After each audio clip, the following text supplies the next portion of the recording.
Hi guys, welcome back to Rts Share Tea, where respiratory therapists live out loud with me, your host Linda Fry, the Asthma Lady. Yes, welcome everybody, welcome to anybody new. First, I just wanted to say thank you to last week's guest co-host, Ryan Roberts. I mean, he was amazing and his episode is getting great feedback. And I just knew when I met him on social media that he has just such a positive aura about him, and I just had to get him on the show. So thank you, Roberts, once again, Ryan Roberts, for being a guest co-host, and I had a great time with you. Okay, so today's episode, we are talking about shared decision making and this empowering the patient. All right, so this episode is going to be short because I have a lot to do today. I have a very productive day, but I still wanted to jump on the mic and, talk about this topic because sometimes it's a miss, what I'm saying? And especially for some patients in different cultures, which we'll talk about. Okay, so shared decision making, what this is. So basically, this is where the healthcare team collaborates with the patient and leading them towards making evidence-based, informed medical decisions that will increase their quality of life. So basically, you guys are working as a team together, right? So to help them with their chronic disease. So for example, of course, I always speak about asthma. So just making sure that you are working from a place of not telling somebody what to do,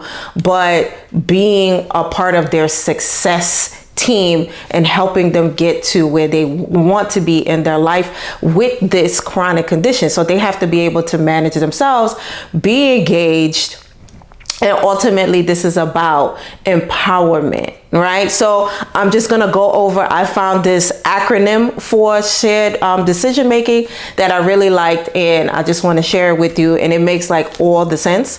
And I'm gonna share it in the description, the link for this. So the acronym that you could use for shared decision making is the word share, all right? So S stands for seek your patient's participation. So making sure that they are engaged. And how do you do that? Use motivational interview questions, which are open-ended questions. Like, Miss Jackson, what I'm saying? So how's it been going today? This weather out here is crazy. How you been feeling? Let them talk, and then go to, can you tell me, how's it been going with your Symbicort? And based off there, kind of start to see where things are going, right? So the next word in the share, right?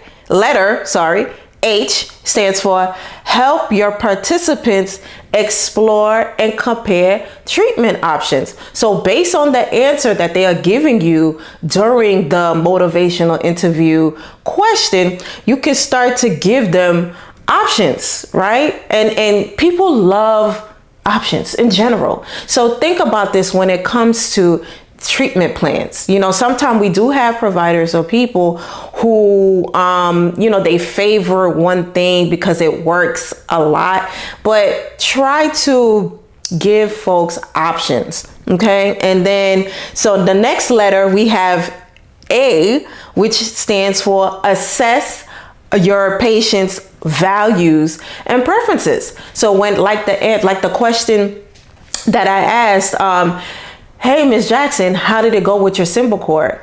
And if Ms. Jackson says something like, oh no, I stopped taking that. And then you could be like, oh, okay, well, tell me more. Well, what happened?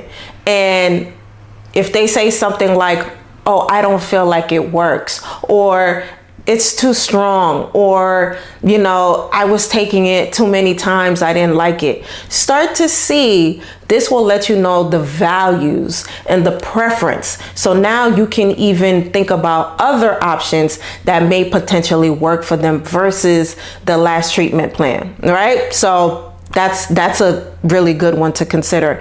And we have now the letter R, which stands for reach a decision with your patients. So once again, this is about teamwork, working together, right? Not just about telling somebody what to do. And so it's like, okay, well, Ms. Jackson, it seems like it's not working out with your Symbicort. How about you show me your inhaler technique, and let's see, if that's working for you or not, so they show you the inhaler technique. So try to see why it's working or not working. And then you can offer something like, okay, well, versus you taking it every day, how about we try taking it 3 times a week and see how it goes from there. Do you think you could do that, Ms. Jackson? And see how that goes. How do you feel about that? And then Ms. Jackson can give you a response, and then you guys make a decision together. And you can even attach a small action behind it. Okay, well, Ms. Jackson, how do you feel about right now putting an alarm on your phone, on your smartphone, to remind you to take the Symbicort on those 3 days? So what 3 days do you think would work for you? And then do something right then and there. So see how you're engaging the patient. It's right then and there. You're doing something simple. You're giving them an option to opt in, right? So they don't have to say yes to that. They can say, oh, that's not going to work. And then maybe you could think of something else. But once again, this is about engagement and empowership. And you're also letting them own it. You know what I'm saying? So they're most likely they're most likely going to follow through on something, right? And then evaluate. And then the last letter is E, evaluate your patient's decision.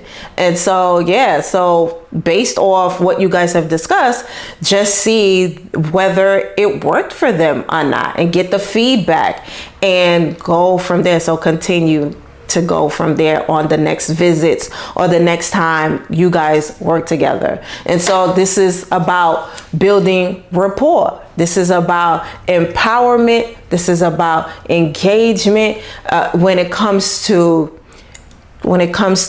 them, the patient's self-management in their chronic disease, right, guys? So that's pretty much it for today. I hope you learned something from me here today.